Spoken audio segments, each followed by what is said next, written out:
All right, welcome into 305 guys here in the 5 Reasons YouTube channel. I'm Ethan Skolnick. You can follow me at Ethan J. Skolnick. And at 5 Reasons Sports, we got Alex Donno. You can follow him at Alex Donno. Make sure to check out the episode of 5 on the Floor that I did with Brady from the arena last night. We'll talk a little Heat today, a little Dolphins, and also a little NBA news, something that just broke.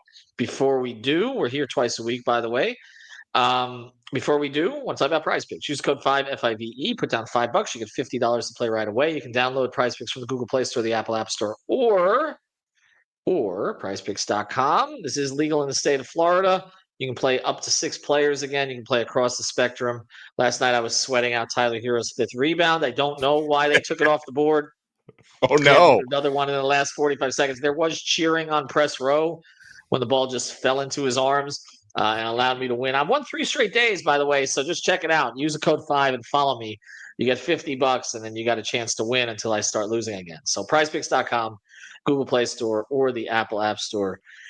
That is our official fantasy partner. Alex, right before you and I join, we're going to talk Heat. We're going to talk a little bit of Dolphins. And then Mike Malone was fired by the Denver Nuggets, along with Calvin Booth. ESPN won't talk about this except in light of him saying, "Who's your daddy?" to the Lakers, because that's all they care about. We'll actually try to talk about it from the Denver context. They're in 4th in the West. Looks like they've kind of ceded the 3 seed to the Lakers, but they're pretty well positioned. They're 4th. They're ahead of the Clippers. The Clippers look like they're going to be the 5 right now, at least at the moment. The West is kind of messy with a lot of good teams there between like 4, maybe, well, all the way down to 9, basically.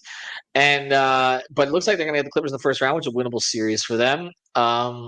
I don't really understand. I mean, these guys just won it. We just watched them win a championship against Miami. I gotta think there's something behind the scenes, something more personal. You don't fire a championship coach who's beloved by that city.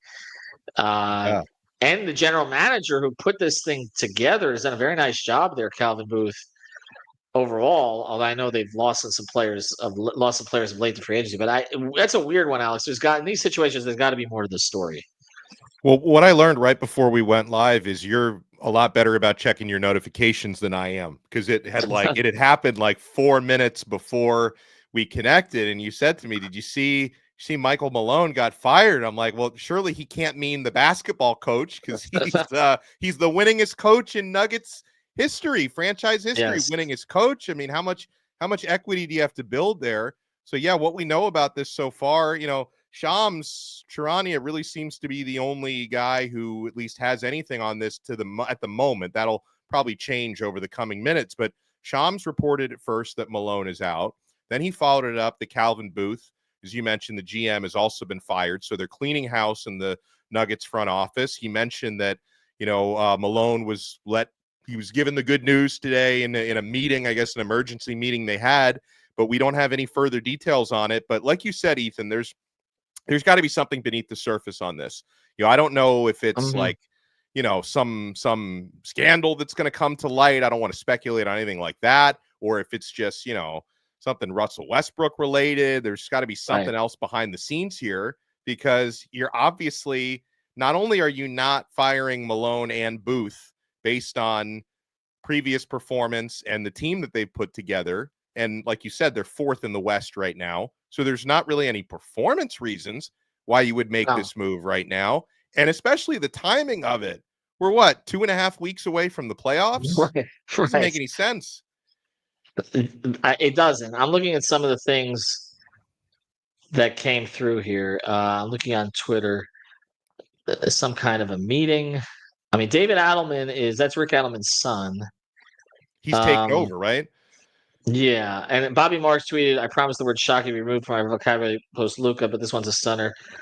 Denver's 11-13 post All-Star break, but has seen Jokic and Murray miss significant time. Their defense has fallen off a cliff. They could easily be the 4 seed or in the 7-8 play-in game." I really don't. I don't understand, because they had a philosophy that was going. But this is a guy, Matt Moore, who has covered the Nuggets for a long time.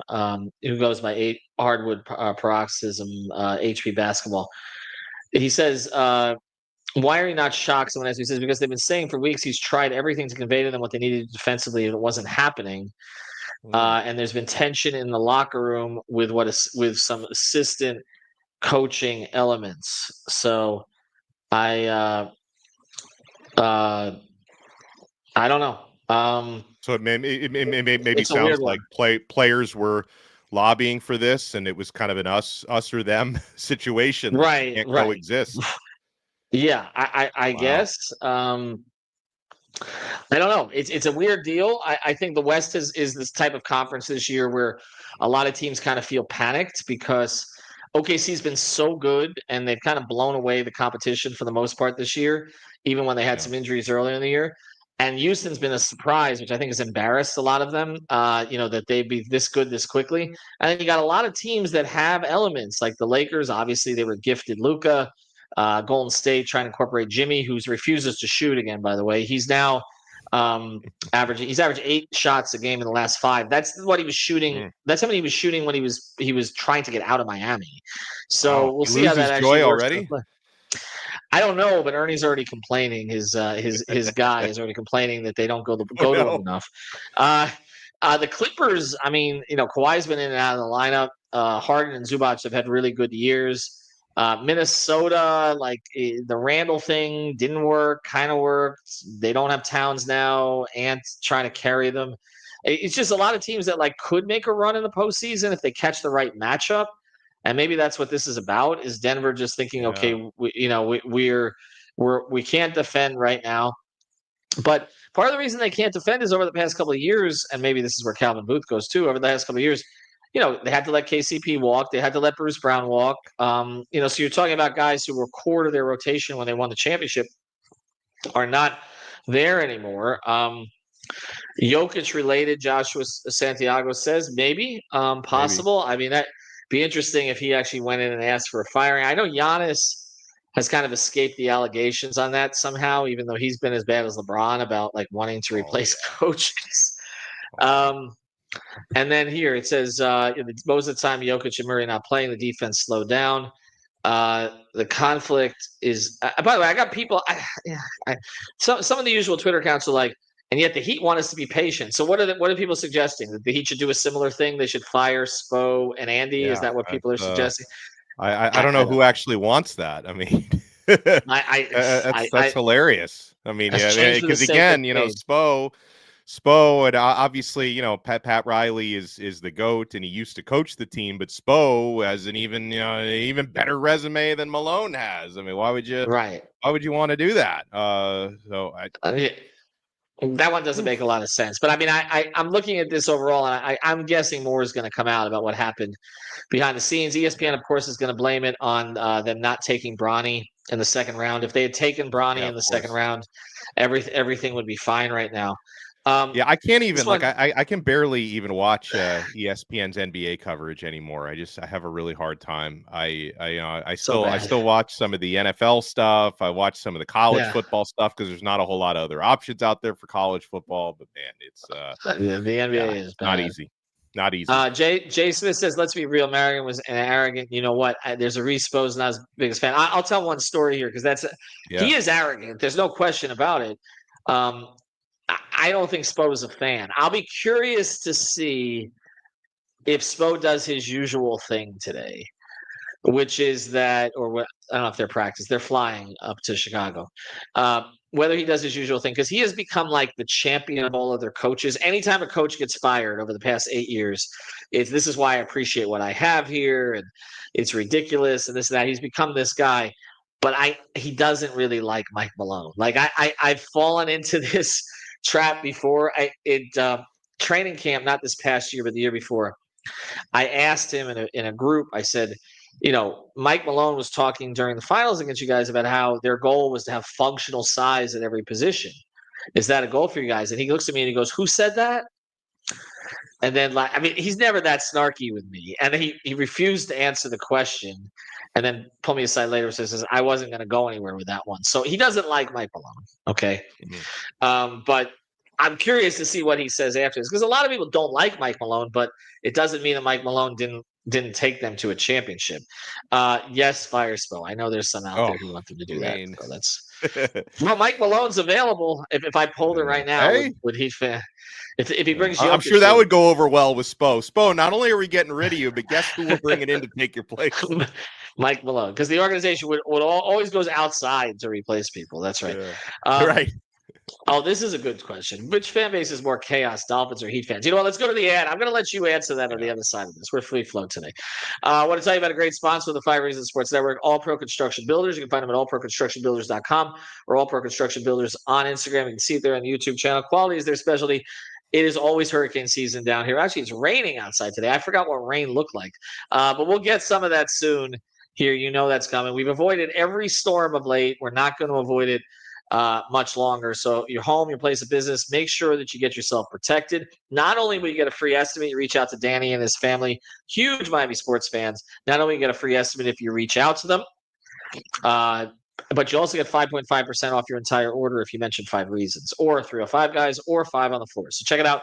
It's All Pro Construction Builders. Why don't you answer Aaron's question? Which fan base is more chaotic, Dolphins fans or Heat fans? I mean, by the definition of chaotic, I would say Heat fans, because I think I see a lot more just opposite opinions within the same fan base than I do. I don't know.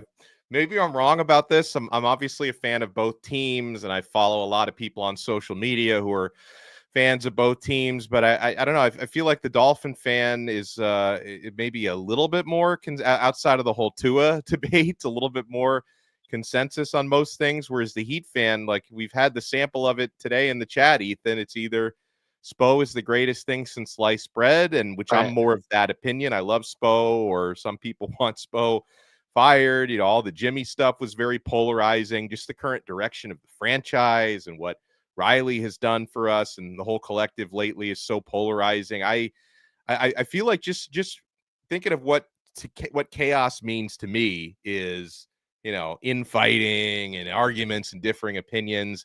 Not to say the Dolphin fans are immune from this to any extent, but I feel like there's more chaos with the Heat fan. I think a lot of it just has to do with how spoiled the younger generation is, right? Because, you know, the social media age Dolphin fan, you know, it's basically been the same team for the last 20 some years, right? I mean, it's, you know, most of the people who were in their primes for the Marino days or remember the 1970s are probably not spending a whole lot of time on social media. They're just on Facebook, you know.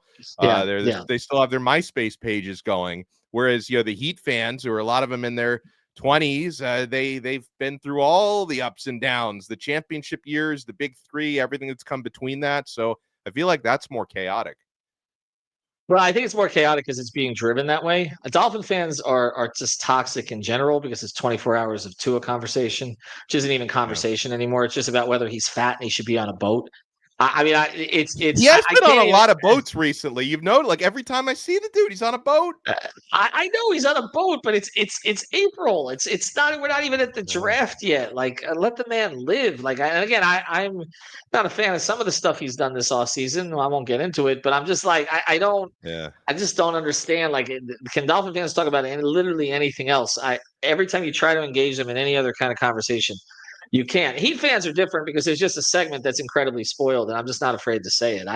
That's it. I mean, basically, the 20-something Heat fan is impossible to deal with. I like this guy.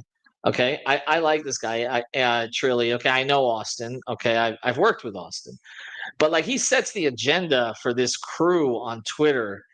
And like his tweet right now is Nuggets making drastic changes after winning the title 2 years ago, but Heat fans still need to be grateful. I mean, who the fuck is telling you to be grateful? Nobody's telling you to be grateful. It's just like, but it's just what exactly are you proposing? Like you're proposing what? So you want to do the equivalent thing to what the Nuggets just did. So let's do that. 3 games before the end of the regular season, let's fire Spo and Andy. Let's see how that goes, because that's essentially what they just did. Calvin Booth is kind of the equivalent of Andy there, because it's Andy, not Pat, who's interacting with the other GMs. It's Nick who's making the final decisions. Okay, so I don't know who makes those decisions inside the ownership group of the Nuggets, but I can tell you the equivalent here would be firing Spo and Andy with 3 games left in the season. So Okay, let's go for it. Why not? Okay, let's see who we can bring in. I mean, I don't know. Maybe Frank Vogel's available again. Like, let's Oh my God, bring him no. in. Jeff Van Gundy want to coach? Let's do that. Bring back Stan. I like that. I love Stan. But bring in Stan. Bring in Stan and Jeff, co-head coaches. That we should. All right. You know what? We didn't get to any Dolphins today, so we're going to have to do that later in the week. We'll let me ask you this. I threw this out there, and then we'll close this because we were not expecting any of this. I think the Heat are going to get out of the play-in, and I'm kind of sad to say you're going to get out of the play-in. Wow. I do, and it's just they do have the easiest. They have the easiest schedule the rest of the way out of the. But it's not even that. I still think they're going to end up the 9. I still think they're the 9 or the 10. But I still think even if the 10, they'll get out of it because I just did some research on the other 3 teams and they all suck. And I don't. I mean, the Heat. You know, the Heat have the best net rating of all these play-in teams, which is literally 0.0. Right. Okay. But these teams are worse than them. And so I just think they're going to get out of it. I think they have an advantage. I believe they have an advantage of coach, although some don't seem to agree here. And it is a little troubling that they're 7 games under 500 with a 0 net rating because typically SPO teams, the record will be better equivalently than the rating because he's elevating them. This year, he's not elevating them.